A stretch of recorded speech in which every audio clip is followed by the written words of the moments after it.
Okay, so this is where the other bad guy comes into play. The bad guy that shot him when he was in the council, uh, that's the space pirate leader.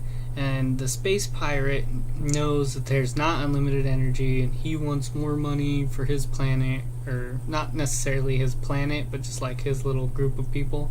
So he makes this whole, I don't want to say people, excuse me. So he has, like, for his homies or crew or whatever, the space pirates, and they've been selling technology to Earth. They just never told anyone that they found them, and basically they were going there raping the land for energy without them even knowing it. And so they that's why there's all kinds of controversy in their land of, like, low energy and stuff. Not that anyone even really knew it, but so space pirates, he's in control of them. They sold weapons to the Earth. So the little CIA dude or whatever, he's like, we have weapons that we can defend ourselves with. And this is just basically, they sold them like petty shit in comparison. Like they showed them how to block teleportation, basically, so they could defend themselves. And then that was the biggest piece they got out. And then they got basically missiles that could shoot into space and better targeting systems. But what the aliens don't know is that the Earth people invented the zombie bomb. That's fun. So they the CIA dude is questioning him, and he starts to realize, like, hey, he's looking at me in the face while he's talking to me, and he's still playing the game. And he doesn't die once, and he gets a score of 45 kills, 0 deaths, and like 3 assists. And those are tomahawks, like the knives, shock charges. So he's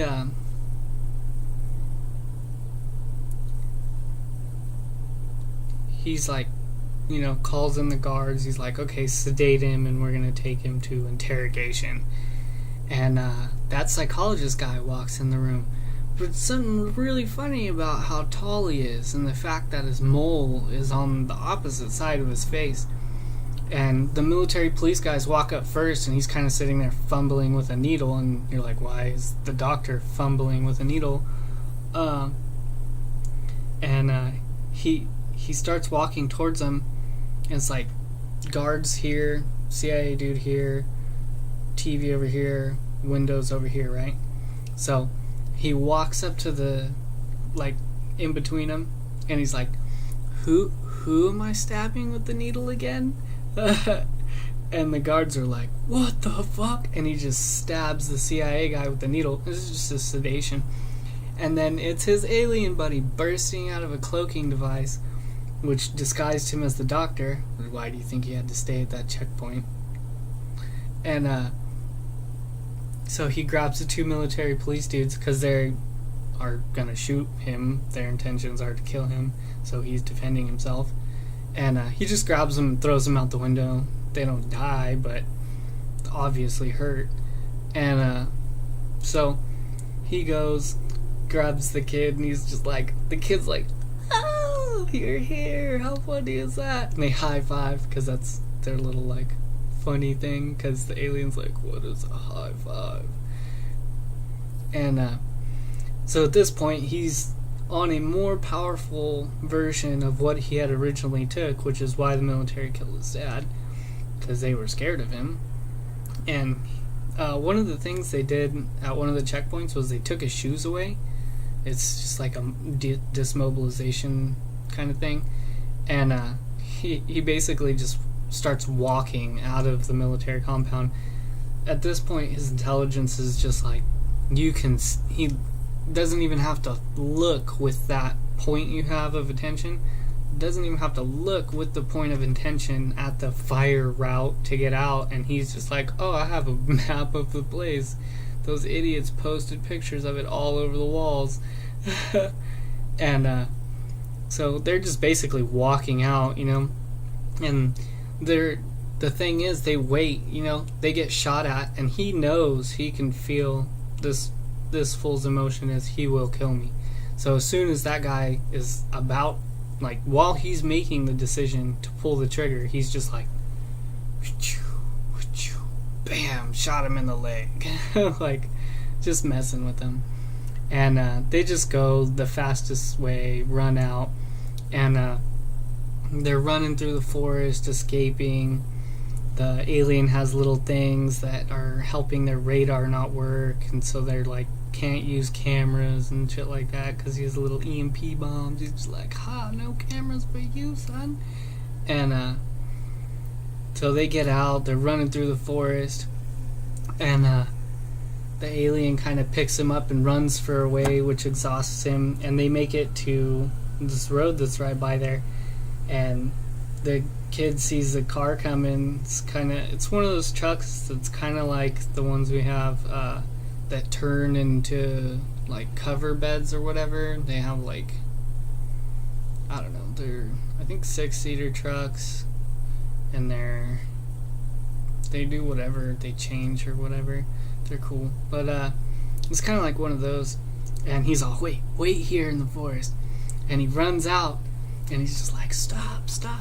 And he noticed that on the car, it's not EDC, but it's basically EDC. And the people are like, whoa, like, barefooted hippie running through the forest, what are you doing, man? And then they turn their music down, say that, and then they realize they hear the military base, freaking out, helicopters and shit being deployed. They hear Humvees coming, and you can kind of start to see him in the distance, and he's like, can me and my friend get a ride? And they're just like, any barefooted hippie running from the military can get a ride from me. Hop in, guys. And then he kind of looks up and he's like, who's the other? And then you just see a giant ass alien sit in the back of your truck, and you're just like, okay, we're listening. And he's just like, drive to the cliff. And the reason they're having to get so far, because the aliens teleporting works as line of sight only, which is how, because they don't have unlimited power, so they're just like, line of sight works, so their flagship, there's one over here, and then they just, and this is not communicating with talking, but just a higher understanding of what needs to be done. So it's just kind of like, we know a cliff is over here, we're going to go drive off the cliff, you're going to park a ship over here so that the line of sight uses the cliff as your base, so that we'll teleport. And so they're driving, hauling ass, running away from the police, not the police, but the military, and aliens shooting at him, hippie guys driving the car. He's like, I've never got to drive like this, not really paying attention. But one of the funny things is, he's all driving, and then they try to go around someone, and the guy driving's not paying attention to where he's going. He's just looking, like, trying to look at the alien. And the guy that's Justin just looks him dead in the eye, grabs the steering wheel, and then pulls it back to the other side of the road, and they miss a diesel by like inches, and he wasn't even looking straight because he has a gun too and he's trying to help shoot. And the guy's just like, oh yeah, I'm the driver. So he's like, drive faster. And so they go and they get to the cliff, and the military police are like, oh no, like, they're gonna kill themselves. And then they just start even faster, like, haul ass off the cliff. And then the military people like slam on their brakes, and they're just the goons, they don't know everything. So they're like waiting to see an explosion, and then they just teleport away, and they're like, oh fuck, that was cool. But so that kind of changes their perspective on what they want to do, but that's later. Oh, we almost made it to 10. We'll just stop right here. So they're teleporting to the ship. Humans decide that they're gonna fire their fancy new zombie missiles. Dun dun dun.